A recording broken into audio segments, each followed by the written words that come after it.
नमस्कार दोस्तों, आप लोगों का बहुत बहुत स्वागत है हिंदी स्टोरी 319 में।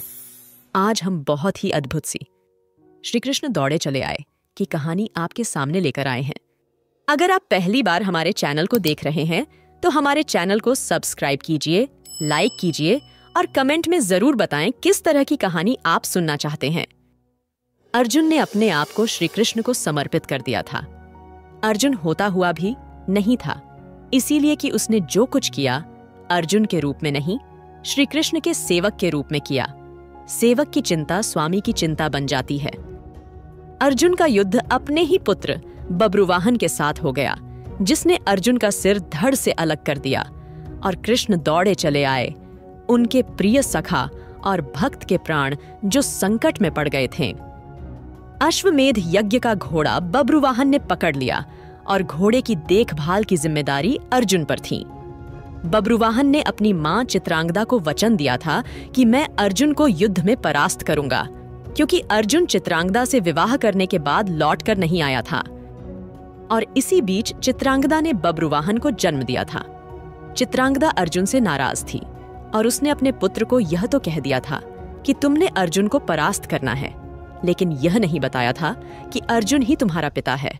और बब्रुवाहन मन में अर्जुन को परास्त करने का संकल्प लिए ही बड़ा हुआ। शस्त्र विद्या सीखी, कामाख्या देवी से दिव्य बाण भी प्राप्त किया अर्जुन के वध के लिए। और अब बब्रुवाहन ने अश्वमेध के अश्व को पकड़ लिया तो अर्जुन से युद्ध अश्वयंभावी हो गया। भीम को बब्रुवाहन ने मूर्छित कर दिया और फिर अर्जुन और बब्रुवाहन का भीषण संग्राम हुआ। अर्जुन को परास्त कर पाना जब असंभव लगा तो बब्रुवाहन ने कामाख्या देवी से प्राप्त हुए दिव्य बाण का उपयोग कर अर्जुन का सिर धड़ से अलग कर दिया। श्री कृष्ण को पता था कि क्या होने वाला है, और जो कृष्ण को पता था वही हो गया। वे द्वारिका से भागे भागे चले आए। दाऊ को कह दिया, देर हो गई तो बहुत देर हो जाएगी, जा रहा हूं। कुंती विलाप करने लगी, भाई विलाप करने लगे। अर्जुन पांडवों का बलथाई आधार था, लेकिन जब अर्जुन ही न रहा तो जीने का क्या लाभ हो। मां ने कहा, बेटा तुमने बीच मझदार में यह धोखा क्यों दिया? मां बच्चों के कंधों पर इस संसार से जाती है और तुम मुझसे पहले ही चले गए। यह हुआ कैसे? यह हुआ क्यों? जिसके सखा श्री कृष्ण हो, जिसके सारथी श्री कृष्ण हो, वह यूं निष्प्राण धरती पर नहीं लेट सकता, पर यह हो कैसे गया? देवी गंगा आई, कुंती को कहा, रोने से क्या फायदा, अर्जुन को उसके कर्म का फल मिला है। जानती हो, अर्जुन ने मेरे पुत्र भीष्म का वध किया था, धोखे से। वह तो अर्जुन को अपना पुत्र मानता था, पुत्र का ही प्यार देता था, लेकिन अर्जुन ने शिखंडी की आड़ लेकर मेरे पुत्र को बाणों की शैया पर सुला दिया था। क्यों? भीष्म ने तो अपने हथियार नीचे रख दिए थे। वह शिखंडी पर बाण नहीं चला सकता था, वह प्रतिज्ञाबद्ध था, लेकिन अर्जुन ने तब भी मेरे पुत्र की छाती को बाणों से छलनी किया। तुम्हें शायद याद नहीं, लेकिन मुझे अच्छी तरह याद है। तब मैं भी बहुत रोई थी। अब अर्जुन का सिर धड़ से अलग है। बब्रुवाहन ने जिस बाण से अर्जुन का सिर धड़ से अलग किया है, वह कामाख्या देवी माध्यम से मैंने ही दिया था। अर्जुन को परास्त कर पाना बब्रुवाहन के लिए कठिन था। आखिर उसने मेरे ही बाण का प्रयोग किया और मैंने अपना प्रतिशोध ले लिया। अब क्यों रोती हो कुंती? अर्जुन ने मेरे पुत्र का वध किया था और अब उसी के पुत्र ने उसका वध किया है।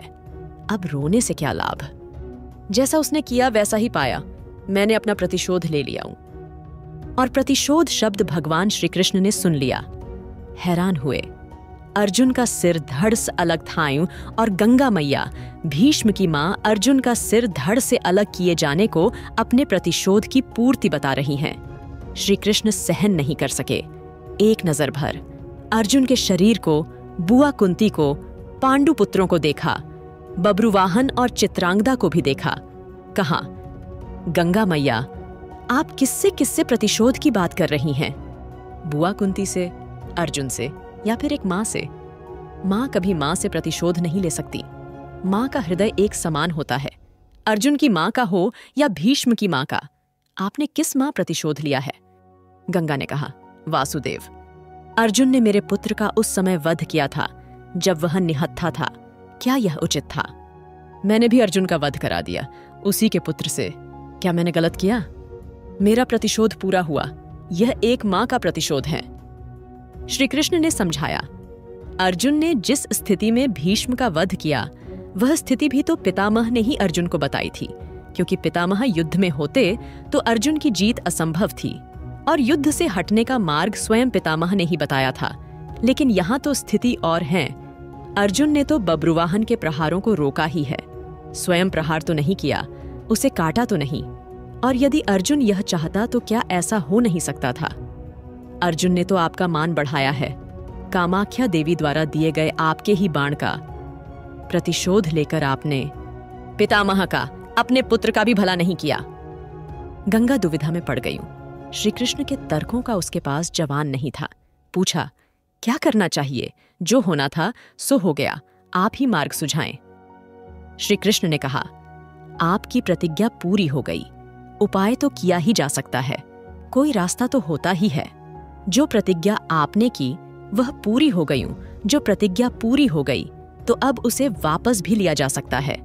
यदि आप चाहें तो क्या नहीं हो सकता? कोई रास्ता तो निकाला ही जा सकता है। गंगा की समझ में बात आ गई और मां गंगा ने अर्जुन का सिर धड़ से जोड़ने का मार्ग सुझा दिया।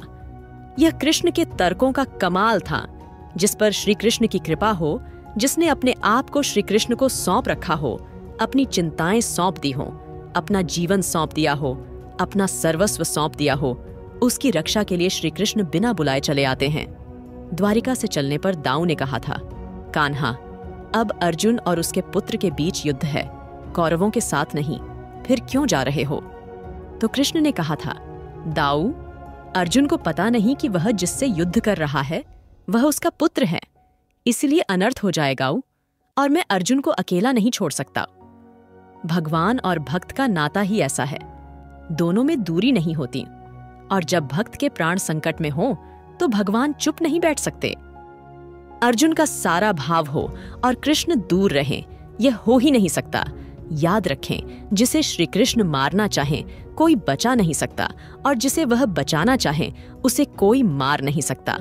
अर्जुन और श्री कृष्ण हैं ही एक, नर और नारायण। आप लोगों का बहुत बहुत धन्यवाद। इस कहानी को सुनने के लिए अगर आप पहली बार हमारे चैनल को देख रहे हैं, हमारे चैनल को सब्सक्राइब कीजिए और अपने विचार इस वीडियो के कमेंट पर जरूर शेयर करें, और यह भी बताएं कि आगे आप किस तरह की कहानी सुनना चाहेंगे। फिर मिलते हैं एक नई वीडियो के साथ। धन्यवाद।